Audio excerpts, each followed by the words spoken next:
everyone's back, we can get started with the second session. I wanted to start quickly by saying some things that I wish I'd said in the first talk because of some questions that I got. Okay, so what is this plot? This thing that I said you often see in papers that come from numerical simulations. On the y-axis here, you've got your logical failure rate. That is how well your fault-tolerant circuit is doing. And on the x-axis, you've got your physical failure rate. And what you're trying to understand is as the noise changes in real life, in my physical system, how does it affect the logical failure rate of my circuit? And these sorts of S-shaped curves are typically what you see. I'm not giving you a reason yet for why you see these sorts of curves, but this is what you see. And this threshold is a point that marks a qualitative difference before and after. If the physical error rate is above the threshold, qualitatively what's happening is that as you increase the code size, things are getting worse. Qualitatively, what's happening if you're below the threshold, for a fixed p, for a fixed value of noise in your system, as you increase the code size, things are getting better. Because bigger codes are able to correct errors faster, or they have more robustness than codes that are smaller. But by the same token, they have more places in which things can go wrong. So it's a balance of these two things. More places things can go wrong versus having more robustness because they're bigger codes. At the threshold point, one of these things wins out.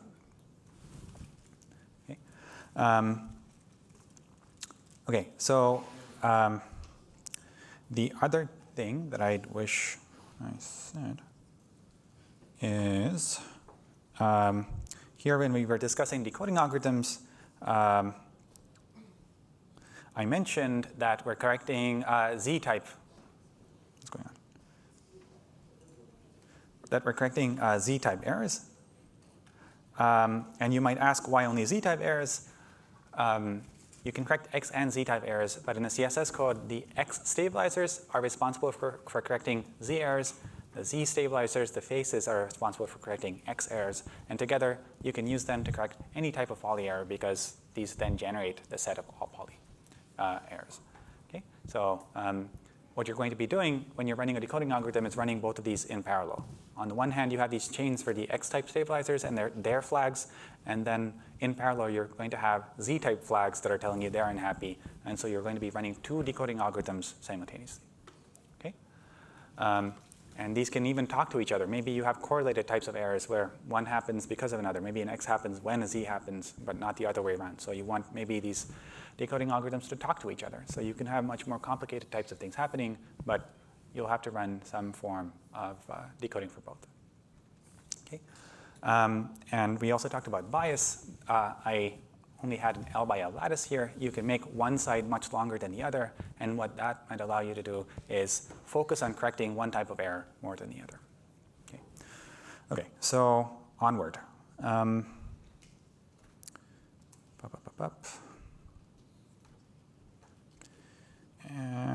on to part 2. Okay, so now we're going to go on to talking about how this motivates some modern directions in research. That's going to be brief. I've got my animations out of order.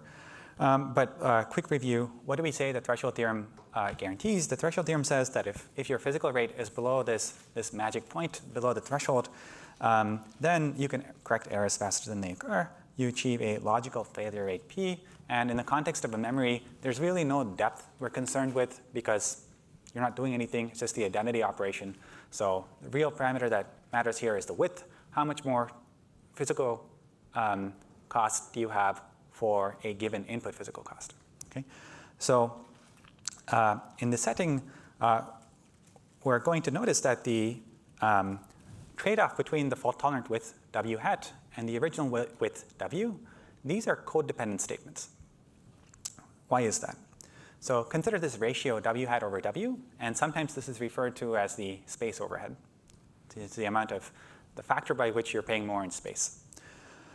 And you'll notice that the width, W hat, by definition, it's including all the data qubits that you're using in your code. So this is at least n, plus all the ancillas that you're using in your error correcting code. So it's n plus n ancillas. So that is the total number of qubits that you're using in your system. On the other hand, in this code family, you're going to pick an element such that you're capable of encoding all the qubits that you had in your ideal circuit. And so you have to have k be at least w, so that your quantum error correcting code is large enough to fit the circuit that you want to run. And clearly, what you're seeing here is that this ratio, the space overhead, the factor by which you're paying more, depends on the parameters of your code in a very clear way. So this is something that someone asked.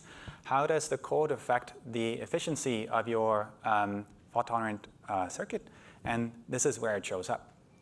In the original threshold theorems, in the golden age of fault tolerance from like the late 90s to the mid-2000s, they used very specific types of error correcting codes. Since then, we've learned a lot about different types of error correcting codes that can exist, and we know how to make these sorts of ratios much better. In a Tor code, I said that no matter what n is, you always only get 2 encoded qubits. So if you want to encode more qubits, then each of them is going to be on its own separate block. This is quite expensive. There exist codes for which you can put everything in one block and still have this ratio remain constant. So unlike a surface code, the cost of encoding each qubit doesn't blow up with the size of the circuit that you're trying to simulate. Instead, it remains a constant. And this observation, together with a couple of other things, has motivated like a paradigm shift in quantum error correction, especially over the past 8 to 10 years or so. We're exploring entirely different types of codes and understanding how they work in practice. Right, so with that said, what can we achieve? It's possible to find error correcting codes where for a fixed p hat, some fixed target logical failure rate, w hat is only proportional to w and doesn't increase. So you lose the volume dependence, and no matter how large your circuit is, you only pay a constant factor. Okay, so and these types of codes are called LDPC codes, and they're in part motivated by some of the things that we've learned by studying the surface code.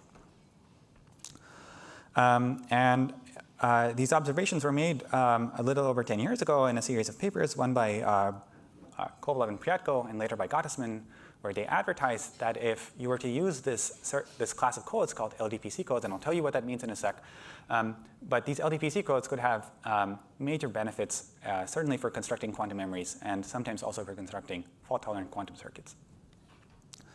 So LDPC stands for low density parity check. That means that for every stabilizer generator in your code, it only ever needs to talk to a constant number of qubits. Remember, in our surface code, this was great because no matter how large we made our grid, our L by L grid, every qubit only talked to 4 other qubits. This is extremely useful when you're trying to design a circuit because the circuit then has limited depth. If every qubit needs to talk to a number of other qubits that grows with the size of the code, then the depth of the circuit then also increases correspondingly, and that makes it even harder to run your syndrome extraction circuit because it takes longer, there's more ways things can go wrong. So this gets, this compounds the ways you're going to have a lower threshold. Okay. Another class of codes that's not LDPC but has also now received interest is what's called a quantum Hamming code. This is not something I'm going to get into, but I thought it was worth mentioning that you see these new incarnations of threshold theorems, new classes of codes, and we're asking ourselves what they can offer us. Okay, so I'm just going to quickly talk about how we approach this idea of scaling and code families. So we briefly discussed this idea of code families initially. So it's a class of codes that have similar properties as the size of the code scales. And what's the name of the game in error correction? You start with some k data qubits, k qubits that you want to encode, that you want to protect, and you're saying, how do I get away with using the fewest number of physical qubits so that I'm paying minimum penalty for encoding, and at the same time, how do I maximize the distance? Okay? And here we're talking about code families. For example, in a Tor code, it's very clear, easy to see what the family is. Just make the grid larger, and by doing so, steadily you're improving the distance of your code. When you do so, you're asking that for successive elements of your family, something's getting better. Otherwise, there's no point in constructing a family in the first place. So in the Tor code, what happens is, as the size of your code increases, the distance is getting better. If you have an L by L grid, then the distance is L. If you increase L, you get better distance. Unfortunately, we also observed that no matter what the size of the code is, you only ever get to encode 2 qubits. There exist codes that can do better. There exist codes such that as you increase the size of your code, as I said, there's a wholesale effect that comes into play. There's the Costco effect. As you buy more physical qubits, you get more logical qubits, and you can protect them better, so that better distance as well.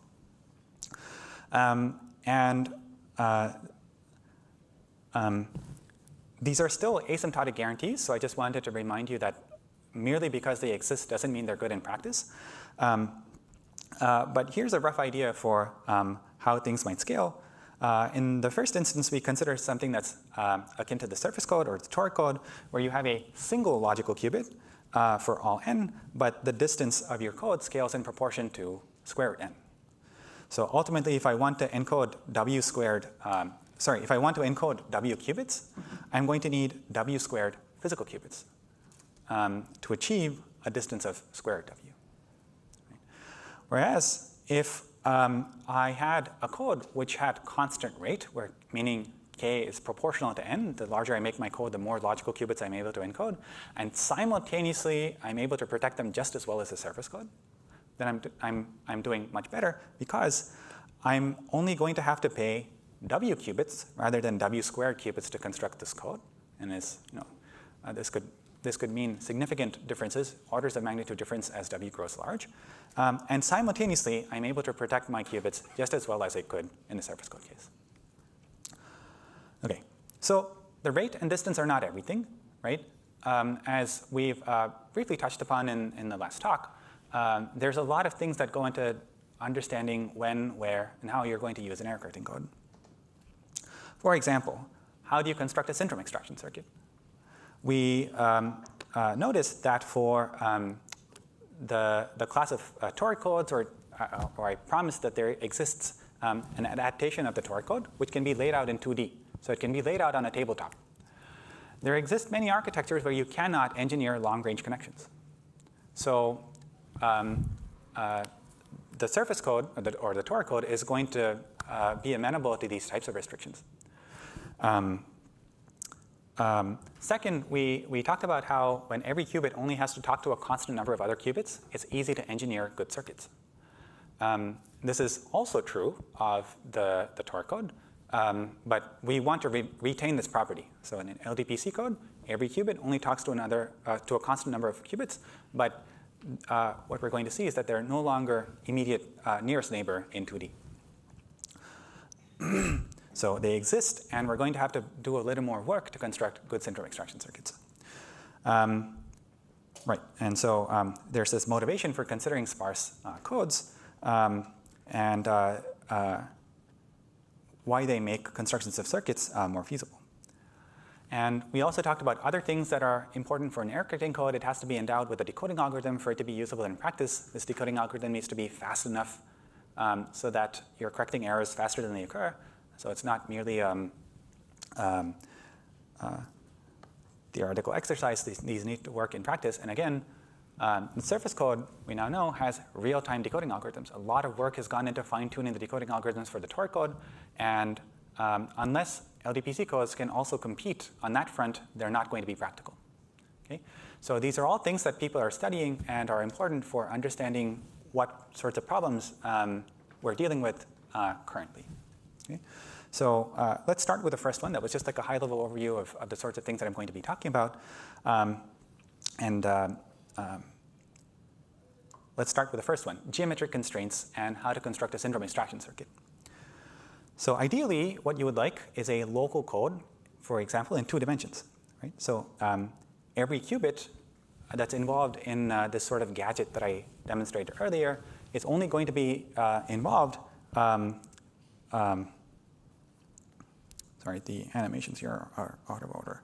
Right. So every parity check, all of the connections that you need to get from an ancilla qubit to your data qubits to perform these measurements, to implement these gadgets, are contained entirely within a ball of radius W, and W remains constant, independent of code size. And this is something the Tor code obeys, but you might want other codes to obey this property as well, because it's then easy to embed them on a tabletop. Unfortunately, it turns out that this sort of geometric locality is a very strong restriction. Two of my most favorite results in the theory of quantum error correction, they're really beautiful, are the set of papers by Bravi and Terhal, and later by Bravi, Poulan, and Terhal. And what they're telling you is this like very deep connection between physics and error correction. It's a beautiful result, and it says, the first result says, that if you're restricted to 2 dimensions, and all of your stabilizer generators are only talking to qubits in their immediate neighborhood, in that case, the distance of your code is already constrained. It can only be square root n. So there's a limit on how well you can protect your qubits if you're in 2D. The second result makes this even tighter. It says not only do you have to think about your distance, there's a very sharp trade-off between the number of logical qubits you can encode and the distance. And in 2 dimensions, this code says that k times d squared is less than n. Ignoring the constants, it says that effectively the Tor code is really the best thing that you can do if you were stuck with a 2-dimensional code. Cannot do any better. Really brilliant result. Every time I read it, there's this like excitement to go back and work on quantum information. And so you might ask, what does this mean for me? And how easy is it to generalize to the sorts of codes that I do want to consider? So I said there's these papers by Kovalev and Priatko and later by Gottesman that said that if you use these sort of magic LDPC codes, then you can do much better for your width and space and time costs. And in these settings, it turns out that if you want a constant rate, so you want k to grow proportional to n, and you want a good distance, d, to grow as some polynomial function of n. Why these constraints? Because Kovalev and Priatko and later Gottesman have told us that if you have these properties, then you can get good space cost, and it's sufficient to have a threshold, right? That's the thing we're always after. So as long as your code obeys these properties, you're going to have a threshold. And if you want to satisfy these properties, it turns out that you're going to need a lot of long-range connectivity.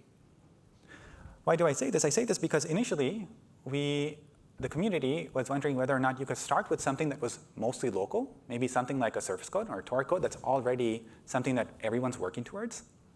It's already got a 2D implementation, so it's simple. And is it possible to do something like just add 2 long-range connections that connect the opposite corners of your code? That might not be too hard to engineer in some settings. And this already violates the assumptions that go into this no-go result of Bravi and Terhal and later Bravi, Poulan, and Terhal, because you've got long-range connectivity. Their result only applies to the setting where you've got entirely nearest neighbor connections. And it turns out, unfortunately, that this is not sufficient.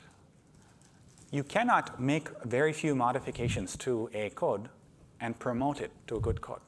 You need to do a lot of work. So it's not just the length of connections that matters in a local code. It's also the number. So you need a lot of long-range connections. And the better your code, the more long-range connectivity you need. So it's extremely hard to engineer these sorts of objects. Oh, boy. Maybe I should switch to my laptop if this thing is going to die. I thought it was charging through this. OK, we'll see.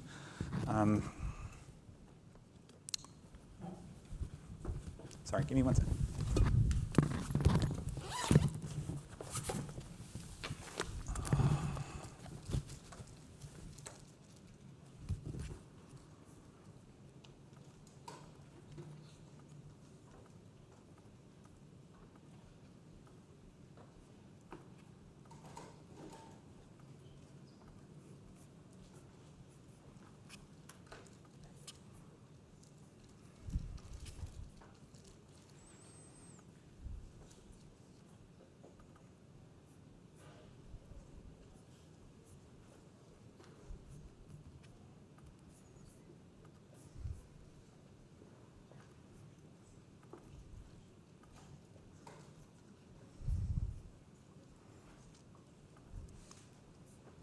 Yeah, okay, we're on. What I'm going to do, in case I need to write anything, I'm just going to use the board. Can you see my screen? Yeah, yeah. Sorry about that. I thought it was charging.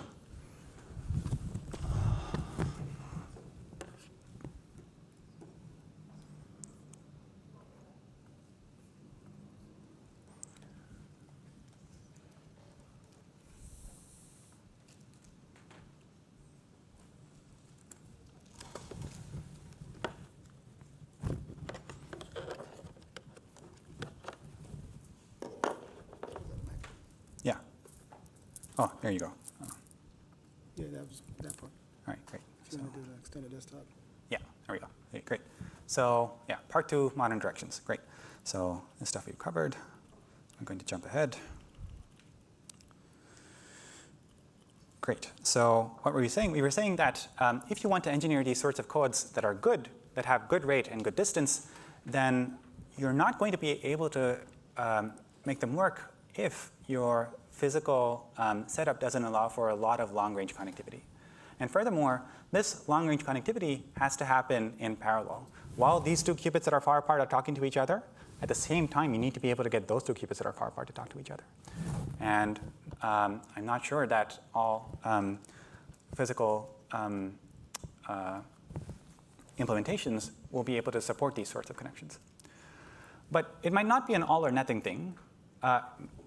You might be able to get slightly better codes if you have slightly more non-local connectivity. And we're going to see examples of this where there's a sort of spectrum. And there's a very beautiful new code. Right. So here's one way that we try to get around this. So we're starting with a geometry that is on an L by L grid, something toric code-like. And as I just said, to establish these good codes, you need a lot of long-range connectivity. For example, you might need these 2 qubits that are on opposite sides of the grid to talk to each other. And one simple way that you might think to get around this is by just swapping, right? If it's far away, why not just perform the local gates that you have that allow you to swap, swap, swap, swap, and finally you're going to be on the other side. If you have an L by L grid, you have roughly n squared physical qubits. So you're traversing a distance of square root n, and at each time you're picking up a probability of failure. So the total probability of failure is now scaling with your system size. This violates the assumptions that go into the threshold theorem, right? What were our assumptions? Every component of your circuit needs to fail with a constant probability, p. But this no longer obeys that because you're trying to simulate a long-range gate with local gates. And by doing so, the failure rate of the simulated gate scales with the size of your code. So you can no longer naively apply the threshold theorem and hope to simulate a good code using local connections. And so one way that we thought to get around this is by using an old trick. In fact, this is the trick that the old threshold theorems use, and it's code concatenation. So locally, what you're going to use is the surface code. I know I've referred to it a few times. It's this local incarnation of a toric code that doesn't require periodic boundary conditions. And what you're going to do is notice that the surface code itself can be used to protect you against errors. And so each of your physical qubits in the LDPC code that you want to simulate, the long-range connectivity, is only going to give you a polynomial noise penalty. Only scales with square root n. On the other hand, we know, fact, that the surface code is able to suppress errors exponentially in its block length. For a fixed failure rate, the probability of noise falls exponentially in the block length. So this answers the question that someone had earlier, which is, what is the difference between worst case noise and average case noise? And this expression here is telling you if you have fixed p, fixed physical failure rate, then the distance occurs in the exponent of this object. It's exponentially less likely for you to see a logical error as you increase your distance. So for every unit increase in your distance, you're making it that much less likely to see a logical failure. And so each of your qubits is now going to be, it's going to be a surface code. And it doesn't need to be very big. As if it's log n big, it's sufficient for you to overcome a polynomial noise penalty that you're facing as you move. And it's sufficient for you to use these small surface codes and then pretend, if you squint, each of these surface codes themselves are the physical qubits for your outer code. And you're able to achieve decent rate and decent distance. This code is not strictly LDPC any longer because the inner code is scaling. But it turns out that you're going to still be able to achieve good code parameters, at least in the asymptotic regime. So this was some work that I'd done with Chris Pattison and John Fresco not too long ago. So that's one way to overcome this problem. The other way, extremely exciting, are this class of codes called bivariate bicycle codes. So this generalizes some work from the early 2000s. And recently, a team at IBM had proposed these codes that generalize the Tor code in another way. And this goes back to the idea of how do you modify the Tor code as little as possible so that you can achieve good code parameters. And we've already discussed how you need some form of non-locality. It's hard to say exactly what non-locality means here because I only have a fixed code instance. It's not a scaling thing. But it turns out that if you start with the 2D local grid that your Tor code already has, and you add these long-range connections where you go up a few units and right a few units. This is happening for every code. You're adding these long-range connections that are periodic for every single element of your cell. You can define a very neat, pretty-looking code that's sort of translation invariant, that's defined on these periodic boundary conditions that achieves significantly better code parameters. So by using merely 144 physical qubits, you're able to encode 12 logical qubits and achieve distance 12. If you wanted to, and this entire thing, by the way, requires 288 physical qubits. If you wanted to do the same thing with a Tor code, it would be much more expensive. In fact, if you wanted to do the same thing with a Tor code, you would require over 3,000 physical qubits. Right? So it's over a factor of 10 reduction in cost with a little bit of non-locality. Well, little depends on who you ask. The people who have to engineer this might be less happy, but a little bit of non-locality. And so if you have a fixed target logical failure rate of 0.1% that you might be happy with for some circuits, numerical simulations indicate that you can do much, much better. Okay? So this is, these are two examples of ways that people are trying to tackle this idea of realizing this Platonic ideal that is an LDPC code in 2 dimensions with geometric connectivity constraints. I'm going to pause here to ask if there are any questions. Yeah? Physically, how do you, if this is a superconducting device, how do you ensure there's a specific distance interaction between such long-range qubits? Physically? What's the mechanism? I mean, I don't know if you know. I have no idea. I work in theory land. I don't know. Okay. Yeah. Sorry. Yeah, I just really do airy-fairy theory, and this is why I say things like it's easy to do this, because I don't know. Yeah. So this might be kind of in the same spirit, like would this connectivity modify the error model of this device and then impact the performance? Like you sort of talked about this comparison supposedly with a similar underlying local error model, but Right. would that have an impact? Yeah, ideally I would hope. So the question was, what about the noise? Are the long-range ones going to be as good as the short-range ones? I think that's the goal. At least that's what one might want to be able to get this to work. Sorry, or maybe like if you have like physically built in like geometrically longer range connectivity, would that induce correlated error processes that would not otherwise? Correlated error processes. Yeah. It could. And would that impact this? Right. So I think I have the slide on this later. The threshold theorem is actually quite powerful. We're not assuming that errors happen in this sort of IID manner. And exactly what I mean when I say that a gate fails with a failure rate P needs to be fleshed out a little bit more, but it allows for correlated errors to happen.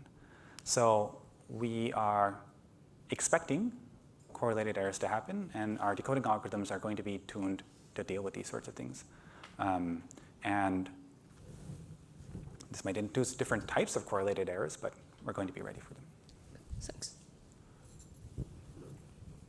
Any other questions? Yeah. Oh, excuse me. Sorry.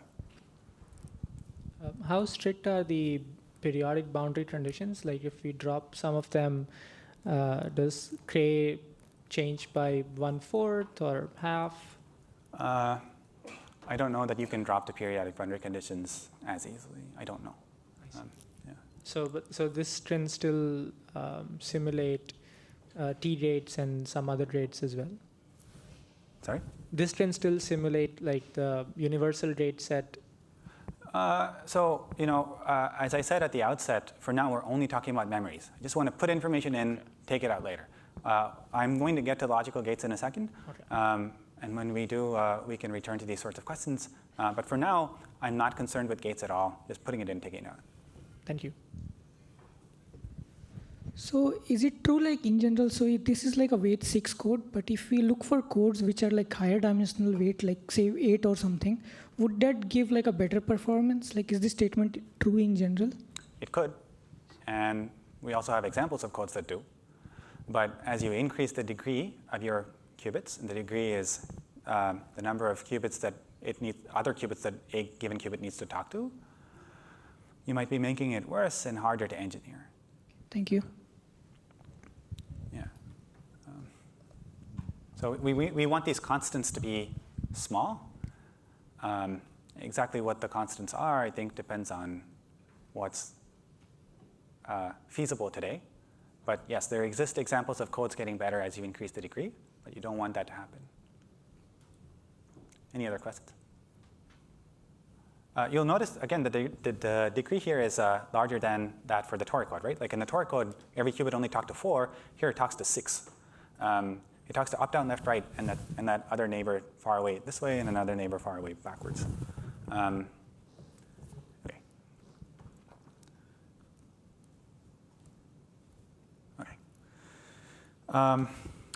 Right. So as we're coming up with these new codes and trying to understand what works better in the long run, I thought might be worth repeating some advice that I got from my advisor, PhD advisor, who said first off, it's worth us exploring different types of error correcting codes. And the reason that that we say this is because some of these codes have existed a lot longer than others. When we're considering new codes, we're going up against something like a toric code or a surface code that's been studied for like over 20 years. Many aspects of this engineering have been micro-optimized, just like really fine-tuned. The point, again, of asymptotics is to help us understand where we might expect to have the next big leap in efficiency. And even maybe 5 to 8 years ago, people were not studying LDPC codes seriously. But now, as we're pushing forward, we're seeing examples of something like a bivariate bicycle code, where we're slowly moving towards some sort of practical implementation of an LDPC code where you have better parameters. But a few years ago, this didn't exist, and it's these asymptotic results that are forcing us to think in these directions. We wouldn't have known to explore these spaces before. Right? So that's where the value of asymptotic research helps. Right? It tells you where to search and what to look for. And on the one hand, you might say it's difficult to engineer these long-range connections, but then the penalty you pay is forcing yourself to engineer significantly larger systems, and so it's hard. So there's no free lunch. You're going to be doing one or the other, and you might want to pay a penalty in engineering long-range connectivity. So we don't want to get stuck in these local minima in theory space. So I like that phrase. And the second thing is, in the early stages of this at least, it's hard to compare against codes like the toric code because they've been so micro-optimized. That's still not a reason to be disheartened, because asymptotically we do expect gains. It might so happen that those gains kick in. When does asymptopia happen? Maybe it's too large and you need more qubits than the number of stars in the universe or something absurd. But still, good reason to try and ask ourselves where these platonic ideals can be realized. And they might be imperfect, right? The bivariate bicycle code is not a perfect LDPC code. K does not scale in proportion to n. D does not scale in proportion to n, although there exist codes that do. But it's okay because there's some trade-offs that we make to implement them in real life, and then you find that they perform far better than what you thought before. So just some sort of a meta talk. All right. With that, on to part 2. Yeah. I'll just pick up. In the last 2 slides ago, so when you introduce the conic code, you introduce this sort of topological picture of being on a torus and different Yeah. circles you can draw around it. Yeah. When you introduce these long-range connections, Yeah. is there like a topological way to think about these connections as useful? They're no longer neat lines. Okay. People know what the logical operators look like, but they're not pretty. Yeah, great question. Yeah. So when you're adding these long-range connections, is there like a theoretical limit? How many you have to add to get a good result, or how? Yeah. So, right. So yes and no. So the question was, from the theory point of view, do you know how much long-range connectivity you need to add if you want Yi code parameters? Yes and no. Yes, in that we know the answers asymptotically, but whether or not that's realizable in practice, or whether that affects, if it's hidden in the constants, I don't know. So there was no reason that the bivariate bicycle code would do as well as it did for this small block length. Maybe these codes are only guaranteed to do well for humongous codes, and at that point you might say it does better than the Tor code. And there you have some form of long-range connectivity that would not contradict any of the asymptotic results. Right? So even when you know asymptotic bounds, that doesn't tell you real numbers. It just gives you a rough idea for where to search and where not to search. Great. Anybody else? Great. Okay, so far we've talked about memory. But we still want to talk about computation. So in the remaining 20 minutes, I'm going to quickly try and talk about that. So when we started our discussion of the threshold theorem, we said there's 2 pieces to this. First, you perform your encoding. You take psi to psi hat. And then after, you have to construct a circuit. And we said that the way we typically think about doing this is by encoding our circuit piece by piece. So for every gate in our ideal circuit, we want the corresponding gate in our fault-tolerant circuit. Right. So what's the problem? Right? So you have your ideal circuit C, and as we said, if you zoom in, it's going to be constructed using some 1 and 2 qubit gates. And in your fault-tolerant circuit, what you want to do then is consider their encoded counterparts. What does that mean? Your information is encoded in an error-correcting code. You can't decode it, perform your gate, and then re-encode it, because as soon as you decode it, your information is vulnerable, it can get destroyed. You want to perform gates that act directly on the encoded information.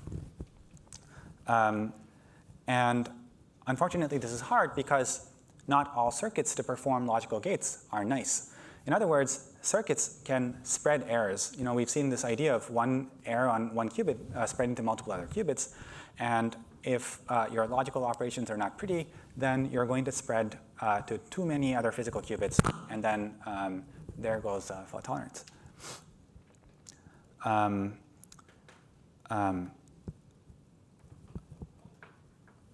I remind you that we're going to use blocks of error correction between rounds of logical gates to say that the gates themselves need to be perfect. We understand that some of them are going to be faulty. We understand that they're going to introduce errors. And the input state could itself come in with some errors. So we're going to be performing error correction routinely, but still it shouldn't spread errors too quickly. So when you're designing gadgets for performing logical operations on encoded information, you're trying to preserve 2 criteria. One, that operations are preserving the code space, right? Because once you're done, you need to return and do error correction. if you've done a logical operation where you've done something to your logical states, but then you're no longer in a good code space, you can't do error correction. You've just lost information. And second, this idea of local errors remaining local is this thing we tell ourselves to guarantee that if errors are going to be small, then after our gate, they remain small, and that way they remain correctable. If a local error becomes global, you're in trouble. There's no way of recovering from this. So these are sort of rough guarantees to ensure that logical gates do what they're meant to. So here's an example of a class of gates that's extremely useful that also illustrates this idea. So in this very simple cartoon, I've just got 3 different qubits. And we're going to look at the simplest instance of what's called a transversal gate. And in this scenario, what's happening is that every qubit is being acted on by a unitary that only acts on that qubit. And that way, if one of these gates fails, which we expect it to, it's only going to affect the qubit that it talks to. The other qubits are going to remain error-free. Right? So what you're hoping for is that when you perform gates in this transversal manner, meaning independently across multiple qubits, and in the most general case, you can say that you've partitioned your qubits into different blocks, and there is some unitary that acts on each block. It's only the block that the faulty gate talks to that's going to fail. Everybody else is going to remain uninfected. So this is one way to ensure that if you always chose transversal gates, you ensure by design that local errors remain local. Anything that fails here is not going to affect other qubits.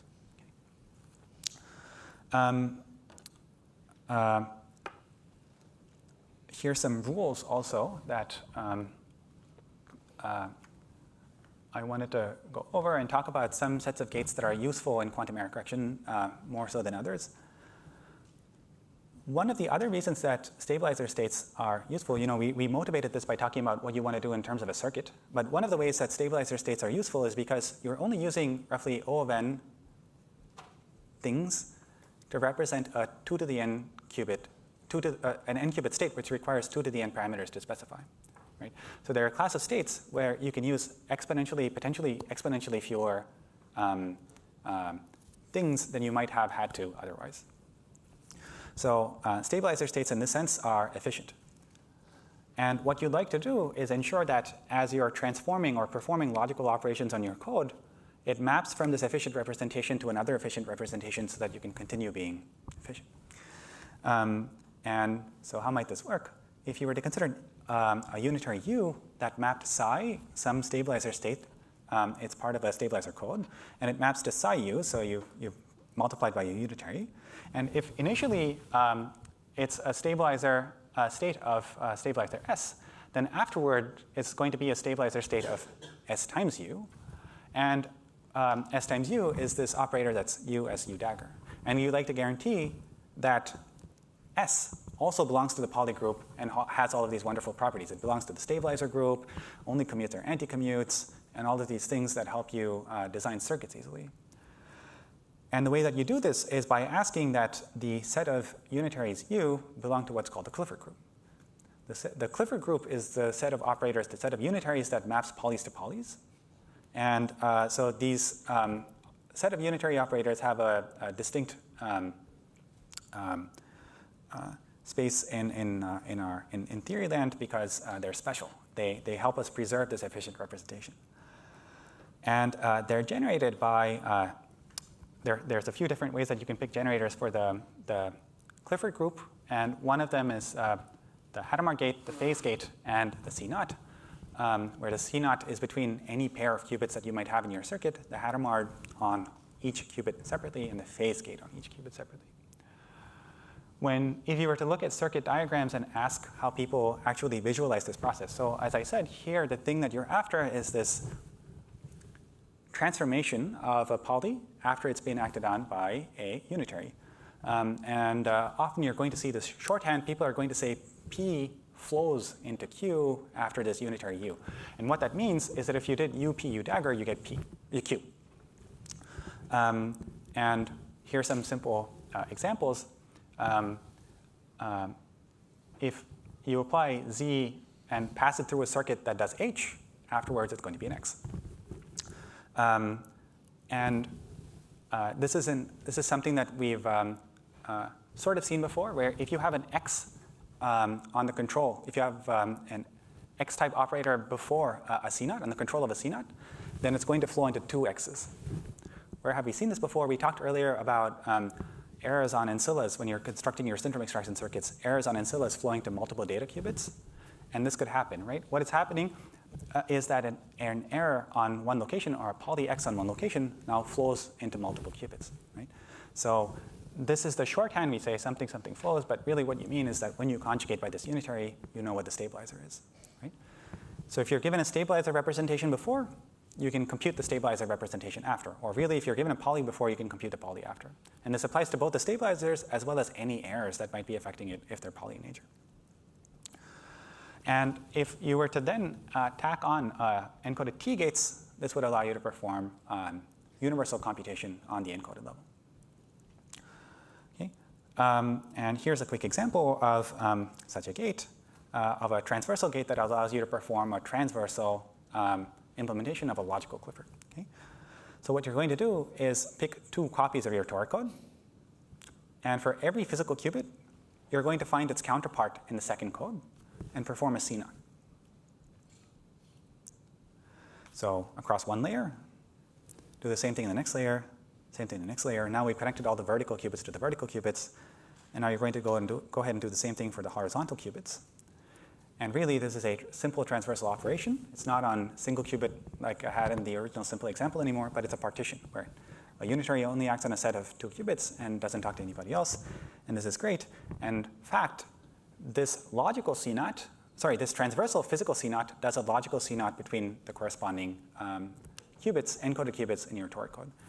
And this applies not only to the Tor code, it applies to any CSS code. You get a C0 for free in the sense you get this one C0 for free, where every qubit in the first block and every qubit in the second block, you can immediately perform a C0 between them. I just thought I'd mention it in case you encounter this jargon in the wild. But when people talk about performing gates on surface codes or Tor codes, there exist other methods called lattice surgery. I don't have time to get into them, but there are ways of performing other types of gates, other types of polys. You can use them to perform all gates in the Clifford group.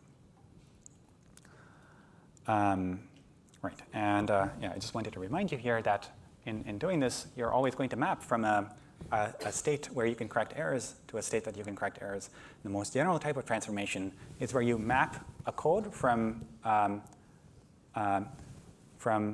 one point to another. You transform between one code and another in a series of steps. You go from your code C1 to C2 to C3 and so on. At every step, it remains a good code. That's different from the previous one, but it remains a good code. And when you're done, you're hoping to perform a logical operation. But in every instance, because you're transforming from one good code to another, you can still catch and correct errors. Okay? So those are like general sort of ways to perform logical operations. So that probably sounds very vague if you haven't seen this before, but just to say that there exist ways for us to perform all gates in the Clifford group using some tricks, and they're known to be fault tolerant. So that's yet another reason to like the Tor code. It lends itself to easy constructions of logical gates. And yet more no-go results, right? And this is like another meta thing that's nice about quantum error correction. There's a series of no-go results that tell you where not to waste time. And bless you. Another really beautiful no-go result, previously we talked about these Brabi-Turhal and Brabi-Poulan-Turhal bounds that tell you that if you're working with geometrically local codes, then the code parameters are going to be limited. Easton and Nil have this other beautiful result that tell you that if you're only working with transversal gates, you cannot implement a universal gate set. So that really strong no-go result, and it means that we're going to have to come up with other ways of performing encoded operations. And my animations are appearing out of order again. Anyway, so this other really beautiful result by Brabi and Koenig that was later improved by Pastowski and Yoshida restricts geometrically local codes in yet another way. They say that if you're working with stabilizer codes, again, that can be embedded in 2 dimensions, then any sort of short depth circuit that you can perform on codes, including transversal gates, the corresponding logical operation must lie in the Clifford group. Meaning, if you wanted to, say, perform a T gate or something else that you need to promote yourself to universality, you can't. You need to come up with some other tricks to construct a complete universal gate set. Right? So these no-go results are telling you what you can and cannot do. If you have some code structure, don't waste time searching for these sorts of logical gates. You have to come up with other tricks. So in general, what you find when you're dealing with error-correcting codes is some sort of dichotomy where you have, for every code, there's some sets of gates that are easy and other sets of gates that are hard. And there are many ways that people try and get around this. One, by transforming to another code where the easy gates here are the hard gates there, and the hard gates here are the easy gates here. And code transformation doesn't come for free. Transforming from one code to another also typically quite expensive. And another way, and probably the last thing I'll talk about today, is performing codes via, say, teleportation. Most of you are probably familiar with teleportation. And how it works here is that you have an ancilla state, sometimes called a magic state. Right? If you have the state, so U here is going to be a unitary that's a diagonal. It's a T that's the fourth root of Z. And in this purely unencoded setting, how does it work? If you start with an arbitrary state, single qubit state psi, if you were able to perform a C0 and then a measurement and the gate U squared conditioned on the measurement outcome, this entire circuit can help you perform U on the state that you care about. Right? So you have some state that you're using as a sort of a resource, and you're using that state to perform a gate that you want to perform. And you'll notice that if you disregard this magic state for just a second, the rest of the circuit only uses Clifford elements, right? And we just talked about how Clifford group operations you can perform through these techniques that I didn't have time to get into, like lattice surgery. So if someone were to give you these magic states, then you could perform universal computation by using the tricks that you already have, namely Clifford group stuff.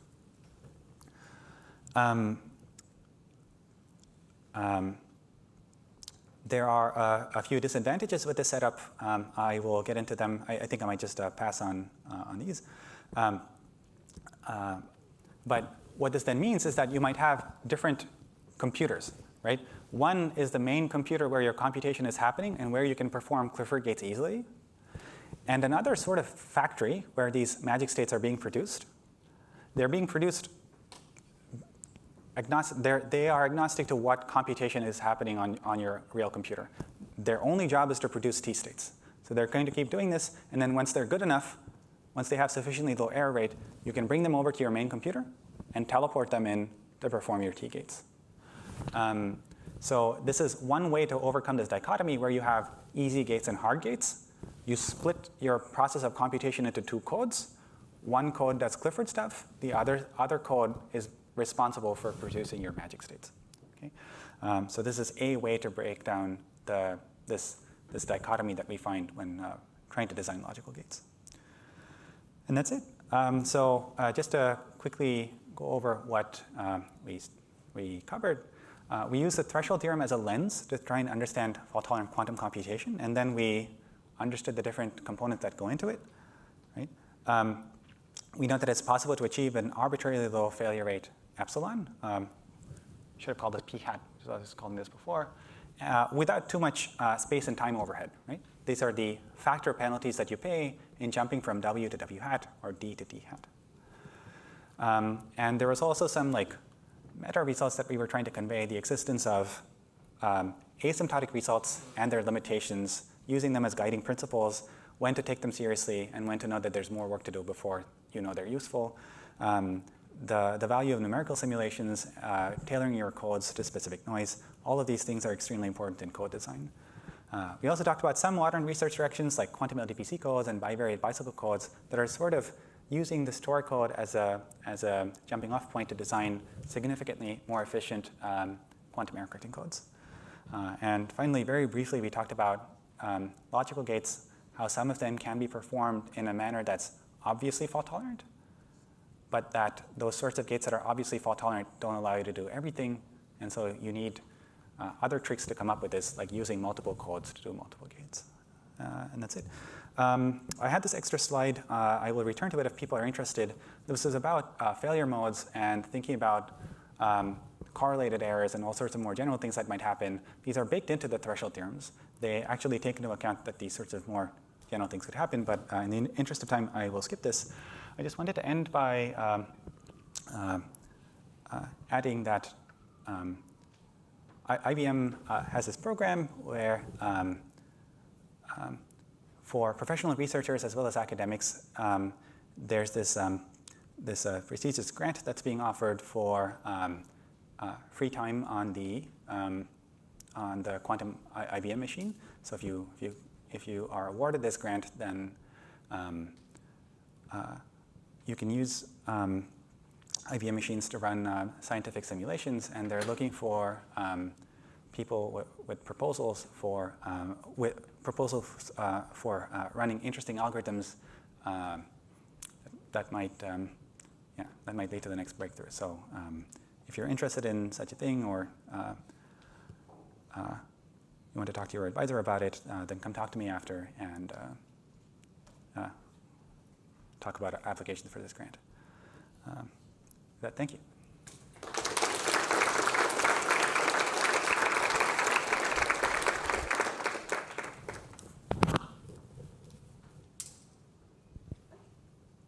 Were there any questions to end off?